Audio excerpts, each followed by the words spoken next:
My name is Justin, and I help people understand Chapter 7 bankruptcy in New Jersey. There are about 11,754 filings in New Jersey this last year, and many of those filings were Chapter 7 bankruptcy. Today we're going to cover the cost, qualification, whether you can keep belongings, process, and pros and cons of a Chapter 7 bankruptcy in New Jersey. You generally have to qualify for Chapter 7 bankruptcy in New Jersey by using what's called the means test. You can use our free Chapter 7 bankruptcy calculator in the link below to help estimate your cost and qualification. You generally can still qualify if your median family income is below the allowable income for New Jersey. Here are the numbers for New Jersey for cases filed after November 1st, 2021, and you can always use our calculator below for updated figures. The estimated cost of a Chapter 7 bankruptcy in New Jersey may cost between $1,000 to $2,800.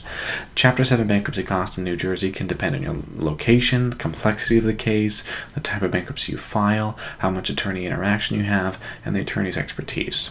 For example, the Chapter 7 bankruptcy costs may be even different if you're filing in Paterson compared to Jersey City.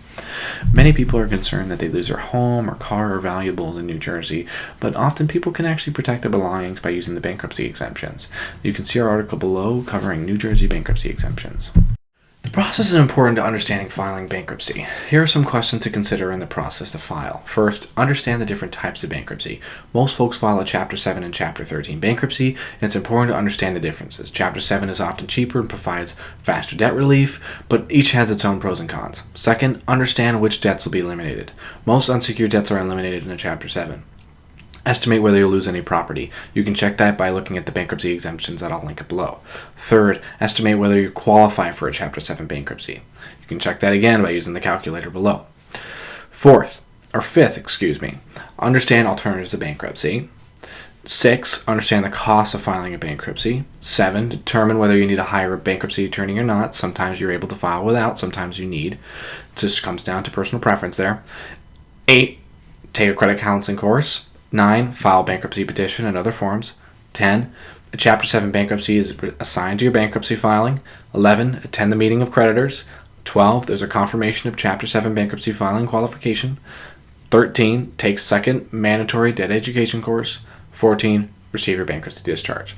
As you can see, there's a ton of steps in the process, but some of the processes are just understanding if you'd like to file bankruptcy. Now let's cover the Chapter 7 and Chapter 7 pros and cons here. Pro, debt relief. It's going to often majority take care of most of your unsecured debt. Another pro, it's far less expensive than a Chapter 13. Another pro, it's much quicker than a 13. The speed of the Chapter 7 discharge is about 120 days compared to a 13, which is 3 or 5 years. Another pro, potentially you can keep your property through the bankruptcy exemptions. Another pro, it can stop your lawsuits and you won't have any more deficiencies. Con is you need to qualify. You may lose your property. It'll have negative impact on your credit. There's some non-dischargeable debt that wouldn't be able to take care of it, and it's hard to prevent a foreclosure with a Chapter 7. Now that we've gone through some of the pros and cons, let's discuss some of the alternatives. We'll cover some of the common Chapter 7 bankruptcy alternatives in this specific video.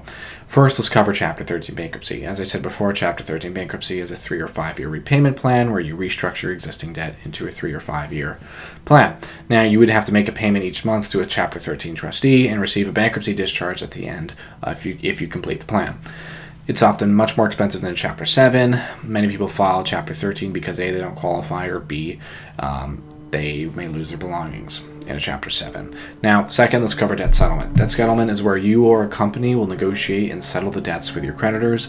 The goal and the idea here is to reduce the payment you make and the burden of all your debt by around 50%. This will ideally help you lower your monthly payment, thus providing the debt relief. There are definitely pros and cons of debt settlement, so please do your research. Third, there's debt management. This debt management is often a non-profit credit counseling agency that negotiates the interest rate on your current debt. They may negotiate a high interest rate of 25% down to 9%. The goal is to reduce your monthly payment, and this may also be a 3 or 5 year plan. Hope this video has been helpful, and if with your understanding of Chapter 7 bankruptcy, if you have any questions at all, please don't hesitate to reach out, and please visit the articles below if they would be helpful. Thanks.